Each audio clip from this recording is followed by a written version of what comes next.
senadora a Lula, Eu acho que é o espaço Cátia, que o Centrão quer ocupar. Tô contigo. Traz pra gente Brasília, Ministério. a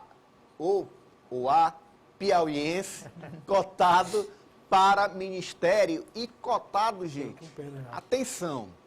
Dentro da equipe de transição de Lula, quem é? Dentro da equipe de transição de Lula, essa informação eu trago, é uma informação de bastidores, é uma informação de um jantar pós-reunião de equipe de transição. E eu particularmente, até dava como já conformado do Piauí não ter um ministério, mas o argumento, né, e a forma como o nome foi levantado, né, e é até a revelia, vamos falar assim, dessa sombra política do marido. Quem é? Rejane Dias. Rejane Dias. Ministério da Volta Mulher. à tona? Voltou à tona. Como opção, Em que contexto? Como opção a Cida Gonçalves, né, que é ligada à questão de combate à violência contra as mulheres, da base também, só que tem uma identidade mais forte com temas que a esquerda, que o PT realmente defende. Mas o que acontece? O presidente Lula deu os critérios. Ok, o nome será do PT, mas os critérios são os seguintes. Quero um nome que possa dialogar também com a mulher conservadora, né, com a comunidade evangélica. Que é o caso de Rejane Dias, porque é evangélica. Que, na verdade, dentro do PT sofreu um processo de, entre aspas, de fritura, porque os evangélicos hoje são vistos como apoiadores de Bolsonaro. E aqui no Piauí, por exemplo, isso não funcionou muito. Exatamente. Que a maioria eles têm um preconceito, Cátia. Eles dizem o seguinte: evangélica de esquerda não existe. Se é evangélica, não pode ser de esquerda. Se é de esquerda, não pode ser evangélica. E é exatamente aí que está o argumento de pessoas de quebrar da equipe, isso aí, né? de pessoas da equipe, de pessoas do PT, né? Ok, vamos então atrás desse nome. Tem a Rejane do Piauí, que é evangélica, que dialoga com essa parte do eleitorado, que é a intenção de Lula, e que contempla também o Nordeste, o Piauí. Sim. E assim, se a gente for fazer o retrospecto da carreira política da deputada Rejane, deputada estadual, deputada federal, ela nunca se distanciou realmente do perfil de ser evangélica e dessa base, tanto é que... Mas também nunca se distanciou dos evangélicos. Exatamente.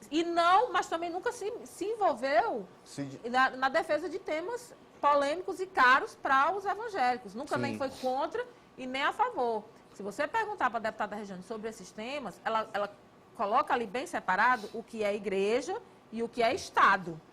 Sim, ela é da bancada evangélica na Câmara, é bom lembrar. Ela, inclusive, não teve uma época que foi vítima de um abaixo-assinado no PT, porque ela autorizou o funcionamento, quando secretária de Educação, desses colégios militares que tem agora aqui. Me permita só trazer um absurda, ponto. Né? Porque, na verdade, a escola já existia. Ela estava apenas legalizando, né? Sim, o Ari trouxe para a gente um fato desta eleição, de que evangélicos e petistas, de um lado e de outro. Um fato deste processo eleitoral, que ficou muito claro, por conta desta relação que o bolsonarismo criou com os evangélicos. Sim.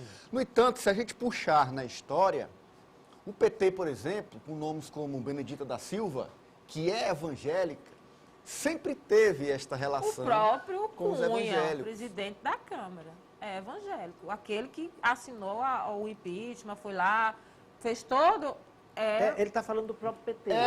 Mas eu estou falando de como ele era mais próximo. O PT já foi próximo dos evangélicos. Sim, entendi. Então, o que acontece é que esta relação do PT com os evangélicos já aconteceu, já foi muito forte, mas desse processo eleitoral ficou evidente que houve esta apropriação, essa aproximação do bolsonarismo. Mas o presidente também compreendeu o seguinte... dentro desse contexto que a Rejane Dias vem para refazer esse elo. Até porque o argumento está sendo esse. Sem entrar numa discussão bolsonarista iludido, a diferença foi muito pequena. Então, o presidente eleito não vai querer, de forma nenhuma, começar um governo com 48,tantos% da população, não é abrindo uma voz contra ele. Só lembrando aqui, Ana Dias, e explicando, não é que o nome da Cida é preterido. Sim. Ocorre que Cida iria exatamente, né, o perfil Acirrar dela... mais o perfil dela é porque ela iria exatamente, totalmente ao contrário de tudo que Damares, né, de como foi transformado o Ministério. E não é exatamente isso que o PT busca. Como é que a Cida vai ligar, por exemplo, com o Centrão? Bem me diga. E veja bem, E vai ter que lidar. Eu apurei que o Rafael, quando ele telefonou para o Tiago Vasconcelos e disse, Tiago, no grupo de mulheres do PT está uma polêmica, porque a sua indicada para Mas ser eles não droga, retiraram, né, a a indicação, Maírla né? Kelly, ela seria bolsonarista. E aí o Tiago disse o seguinte, não, governador, ela não é bolsonarista, ela votou no senhor e votou no Lula. Agora, os pais são, e ela é evangélica. O senhor é contra? Ele disse, não, de forma alguma. E aí o que é que eu vejo? Um movimento do Rafael que está emulando o movimento do Lula, que é isso que o João falou. Eles querem uma reaproximação Porque com os o eleitorado evangélicos. Eles não querem dizer, não, vocês são bolsonaristas. Não, eles querem dizer o seguinte, tem interesse não, nenhum não. no governo disso. Nós queremos vocês porque Até vocês o são cidadãos retrospecto brasileiros. do governo Lula para os evangélicos, Claro, as leis aprovadas, Sim. enfim. Essa escapa Arremata, dentro. França. Inclusive porque é preciso combater o discurso dos bolsonaristas que não há evangélico de esquerda. Tem também aí o exemplo da Elisiane Gama, que também é evangélica, e inclusive auxiliou vai, o né? Lula na construção daquela carta.